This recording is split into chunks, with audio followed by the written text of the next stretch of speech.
This is MacVoices TV. This edition of MacVoices TV at Macworld 2011 is brought to you by Smile, the makers of PDF Pen and Text Expander, tools for your Mac, iPhone, and iPad. Download free demos of these and more at smilesoftware.com. Hi, I'm Chuck Joyner, and this is MacVoices TV at Macworld 2011. We're on the show floor in the SuperSync booth talking to Brad about SuperSync. Brad, it's great to have you on MacVoices TV. Thanks to having me. Okay, SuperSync. Everybody wants to sync everything with everything else. What does SuperSync bring to the table?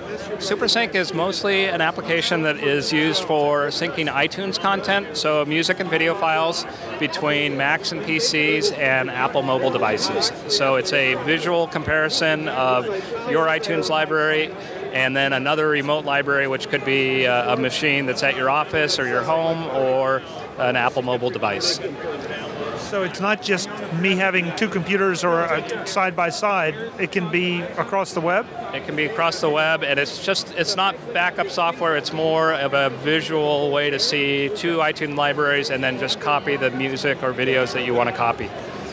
Can you show us a little bit? Absolutely. Great. So right now we have my Mac here, and it's showing my iTunes library. This is the SuperSync application, and iTunes is running in the background. It's designed for iTunes users, so when you start it up, you don't have to configure it or anything. It just sees your iTunes library, and it looks pretty similar. You have your genres and artists and albums, and that's kind of the standard view, but then it gets interesting when you connect to another computer. In this case, we're going to connect to the laptop that's over here, and then it's going to show you tracks that are color-coded.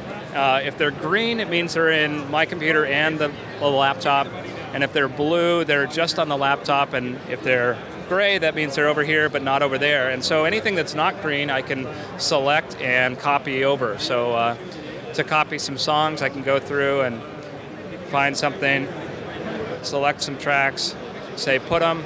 So now I'm sending the music from here to my laptop. It could be over the internet, it could be over a home network. And as soon as they get copied, they turn green and they're ready to play in iTunes on the other machine.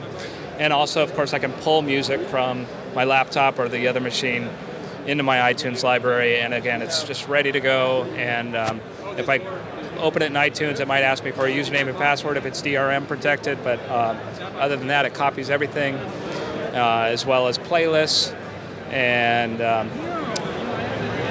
that's kind of the short version of it. And I assume since we're working on iTunes, it's not just music, it's video as well? Absolutely, video and pretty much any iTunes content, so podcasts, playlists, and everything but applications. Now, can I reach out and do any damage to the remote library? Can I delete things from that remote library, or is this strictly a placement situation? Well, we have a lot of different user level settings on the remote server. So the default is you cannot do any damage to it. You need an upload password if you want to send music to it. But you can, if you trust everyone who's going to connect to your computer, you can put things in the trash and actually delete them remotely, which is really nice if you have a master library that's somewhere in a closet or something, doesn't have a user interface. It's handy, so you can manage your remote library that way. So off by default, but yes, you can delete things if you want. But it's mostly merging libraries, putting music from one machine to another. And it's surprising how difficult that can be if you're not paying attention or not careful. You have something on one machine, you want it on another, or you're looking for it somewhere else and you realize it's not there. I assume that when you say SuperSync, I mean, it's not just a manual process. I can automate this? You can automate it but you can also, I think the biggest thing that it does is it helps you find duplicates, and it helps you avoid the problem of when you copy a CD full of, or a hard drive full of music, you don't end up with duplicates. So it's really good about making sure that it doesn't copy the duplicates, and then also it makes it easy to have a subset of your library. So it's not just a one button, both libraries are the exact same. It's more pick and choose exactly what you want to have in one library or the other.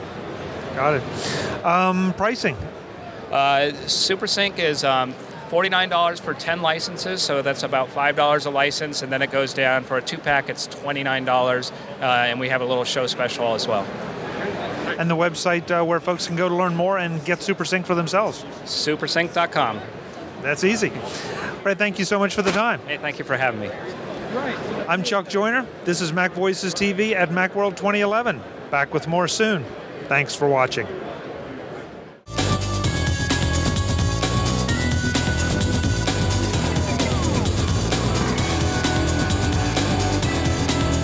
MacVoices TV is part of the MacVoices Group and a member of Mac Level 10.